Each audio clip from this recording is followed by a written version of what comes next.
In the late 70s, the UN came up with what would eventually lead to the IPCC, of around 2,000 of the world's top scientists within the field of climate science to research and find out if climate change is being caused by humans.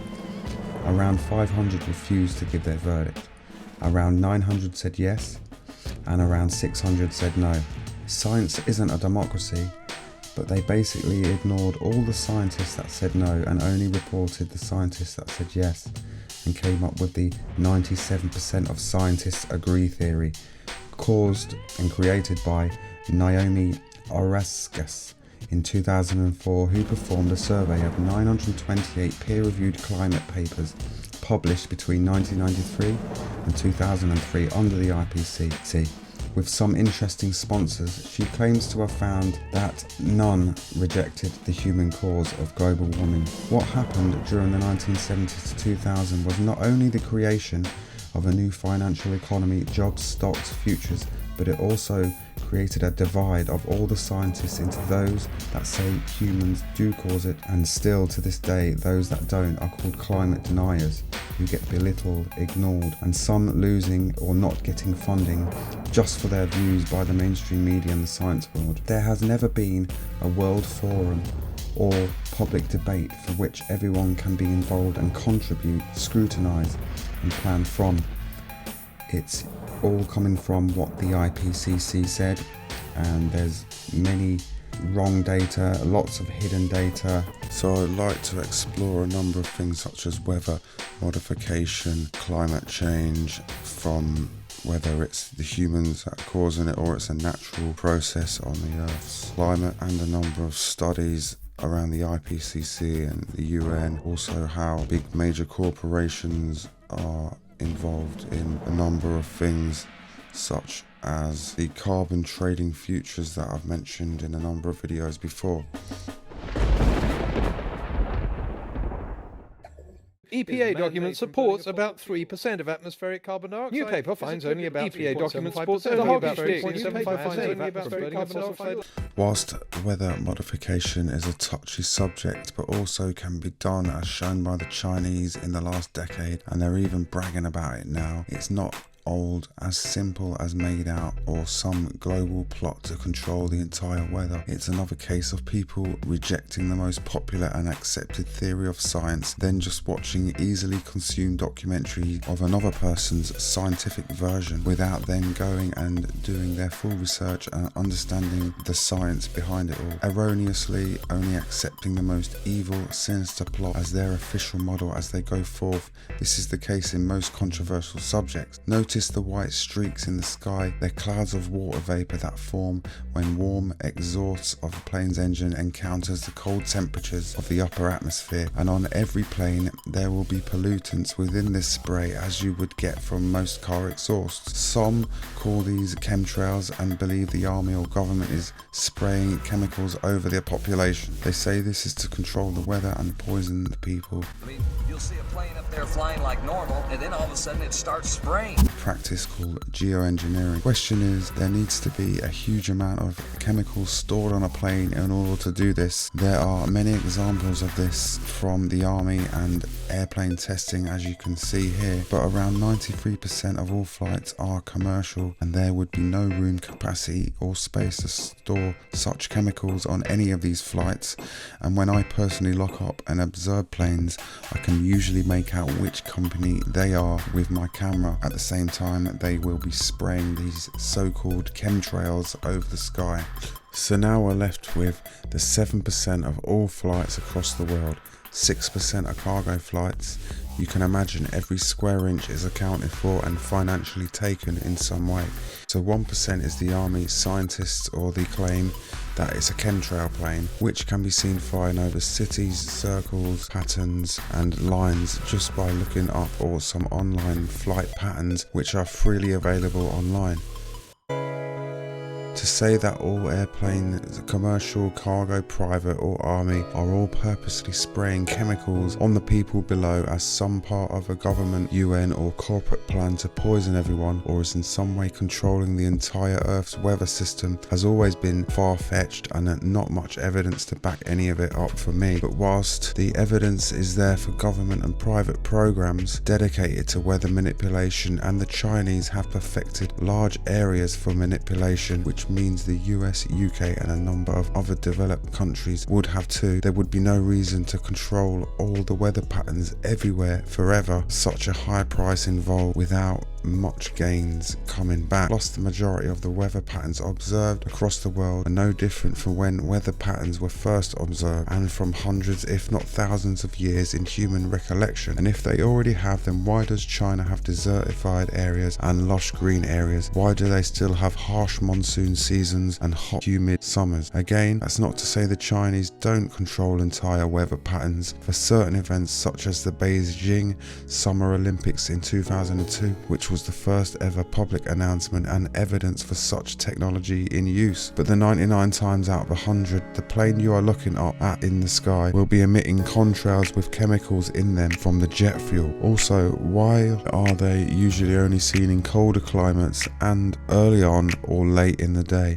This is simply because the temperatures of the stratosphere, which is a layer of the Earth's atmosphere that ranges between 7 to 31 miles above the ground between the troposphere and the mesosphere, is lower at times of the day, as well as the sun's reflection. One of the best video examples of how clouds are formed is this one. The hot air rising above the cold air forms the water vapor clouds. There is no weather machine here or geoengineered cloud formation. The stratosphere is an ideal target for geoengineering because it, relatively isolated from human population, is accessible by planes and doesn't have weather such as rain that would cause the aerosol spray particles to fall quickly to the ground. Apparently, due to some experiments carried out, it is claimed that there is strong evidence that it would be very effective in cooling the planet and mitigating the effects of climate change. NCAR model in simulations also show that stratospheric sulfate aerosol geoengineering would also prevent the loss of the Arctic Sea by the end of this century. Then we have stratospheric aerosol injection, which is a solar radiation management, geoengineering or climate engineering approach that uses tiny reflective particles or aerosols to reflect the sun's light into space in order to cool the planet and reverse or stop global warming, as they say. The approach involves spraying relatively sulfate aerosol particles into the stratosphere with high altitude airplanes, tethered balloons, high altitude blimps or artillery. Then you have the aluminum shaft planes which are pumping out this, and there's also planes used for cloud seeding and farming, which is another part of this. By spreading silver or potassium iodide into a cloud, it can be induced into a snow or sleet pattern. They can also be used to reduce fog around airports. There has been many people who state, including Prince when he was alive, is that chemtrails can cause people to get angry or entire neighborhoods. You know, when I was a kid, I used to see these trails in the sky all the time and say, oh, that's cool. A jet just went over. And then you started to see a whole bunch of them. And next thing you know, everybody in your neighborhood was fighting and arguing and you didn't know why.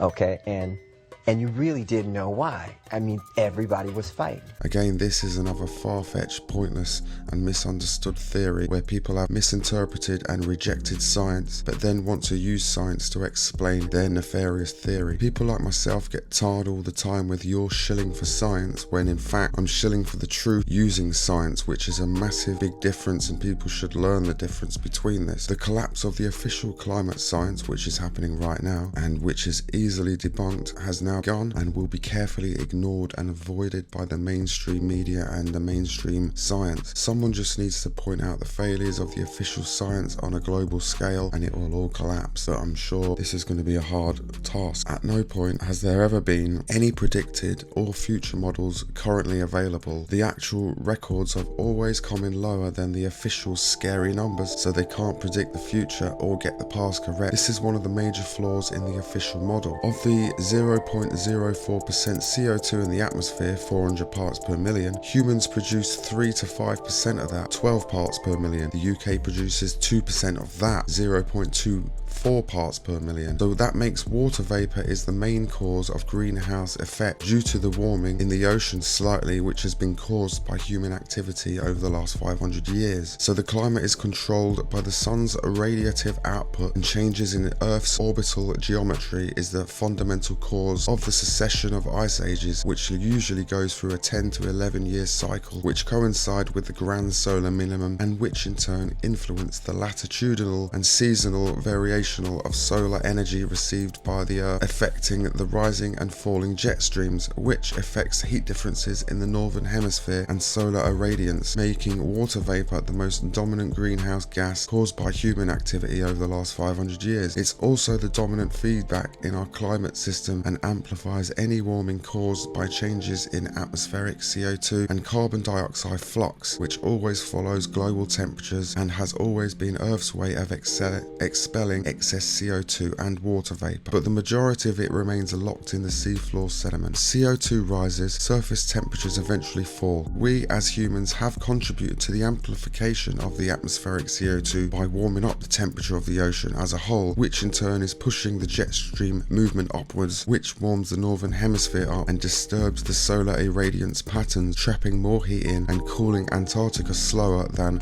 the north is warming up. But this has been done over a period of the last 1,000 to 10,000 years since the Ice Age ended, not since the discovery of oil, human growth during the 20th century, or the pollution that we bring, causing floods in some parts of the world, fires in others, droughts in others, and violent weather changes in most. Humans have slightly sped up this process. The climate's temperature and natural cycle has gone up and down, changed so many times in the past 2 billion years, killing previous human species such as the Neanderthals during the last Ice Age, which ended 12,000 years ago. Homo erectus, habilis, and others were wiped out due to changes in the jet stream movements too. But the difference with the present human species Homo sapiens, we have spread over most of the world and have farmed, depleted and polluted the lands and seas. Our population is much larger than previous species, and with all this, the population of insects, rats, domestic and farming animals have gone up too, whilst the amount of trees and forests which sequester CO2 have been chopped down, causing even more problems, CO2 and temperature rises. You also have to factor in so many other calculations and factors, such as the Milankovitch cycles, which is how the Earth and Sun move through space in 3 different cycles. The shape of the Earth's orbit, known as eccentricity, the angle of Earth's axis is tilted with respect to Earth's orbital plane, known as obligatory, and the direction of Earth's axis of rotation is pointed, known as precession. These all have to be taken into account and never are by the IPCC or many of the people that are trying to protest and bring forward some of the nonsense theories on climate and CO2 from both sides really. The official narrative and the conspiracy narrative, both of getting things wrong.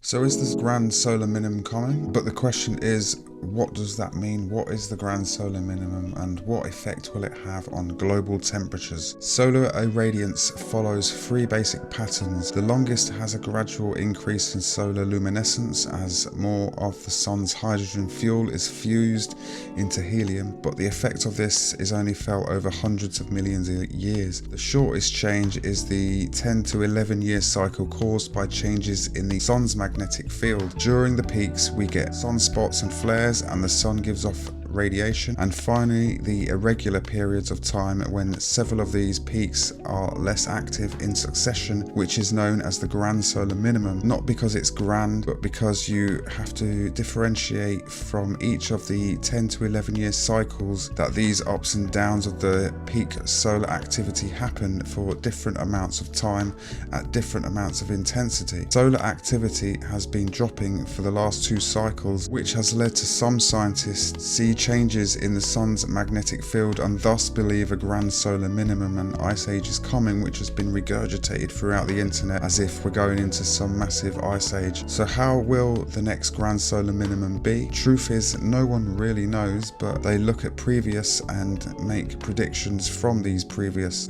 weather patterns and records. Since the 1400s, the Thames River has frozen over 15 times, which has been during 3 solar minimums. So even if solar irradiance fell to the Maunder minimum, global temperatures would only fall between 0.3% to 0.5%. That's a lot less than the global warming that we have seen this century. So even if nothing else was interfering with global temperatures, and even if the solar activity dropped to the level of the Maunder minimum, it would only take us back to the temperature of the 2009 temperatures, but not a mini ice age or anything like what's been suggested.